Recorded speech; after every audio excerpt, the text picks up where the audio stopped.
What would you do with $1,000? It's not $1 million question, but in today's world, it's still a significant amount of money. Enough to make a difference. Enough to force a choice. And depending on who you ask, the answers can say a lot about priorities, dreams, fears, and the times we live in. So we asked two very different generations, Gen Z and baby boomers, same amount of money, two very different life stages. And the responses? Surprisingly telling.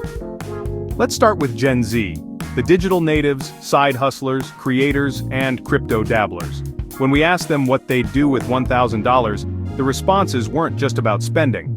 Many saw it as an opportunity, an investment, a bet on themselves. Some said they'd start a small business, buy materials to launch a clothing brand, get podcasting equipment, flip items online, learn a new skill through an online course. It wasn't just about making the money last, it was about multiplying it, turning that $1,000 into more.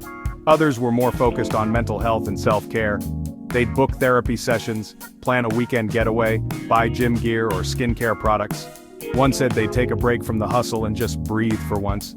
Because for a generation constantly juggling side hustles, student loans, and burnout, $1,000 can be a moment of peace. Then there were the practical thinkers. Pay off credit card debt, put it into a high-yield savings account, buy groceries, cover rent, or fix their car. For many, $1,000 isn't a windfall, it's a safety net, a sigh of relief.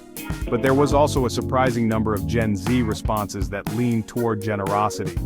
One person said they'd use the money to buy supplies for a local shelter. Another said they'd donate half and save the rest. Giving back wasn't just an afterthought, it was part of the plan.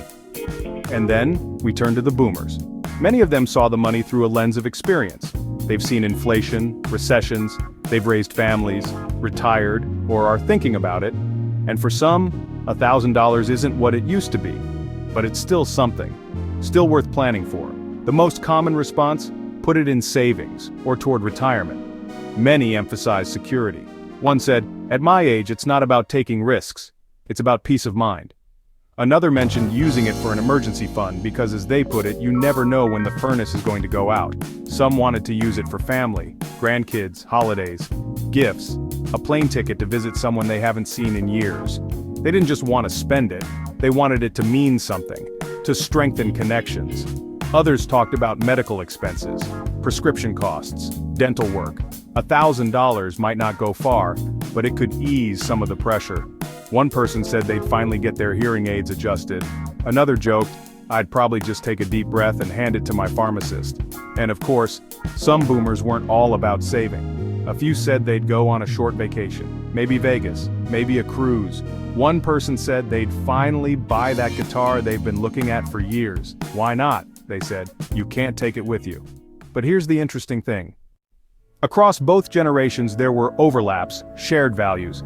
Even though the priorities and phrasing were different, many people wanted to use the money in ways that reflect hope, care, and a desire to do better, for themselves or for others. Both Gen Z and boomers talked about learning something new, helping family, taking care of their mental or physical health, making life just a little bit easier, yet the differences were clear too.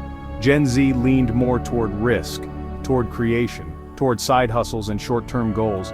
Boomers leaned into stability, planning, savoring what they've worked for or preserving it for the future. And maybe that makes sense. Gen Z is navigating a world of economic uncertainty but also digital opportunity. They've grown up watching influencers turn hobbies into empires.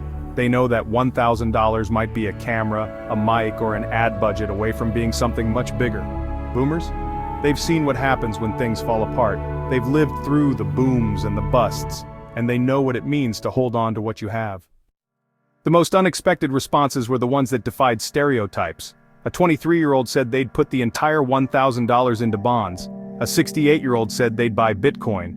Another boomer said they'd sponsor someone's tuition. A Gen Zer said they'd give it all to their parents. There were no right or wrong answers, just stories, glimpses into lives, shaped by time, tech, and experience.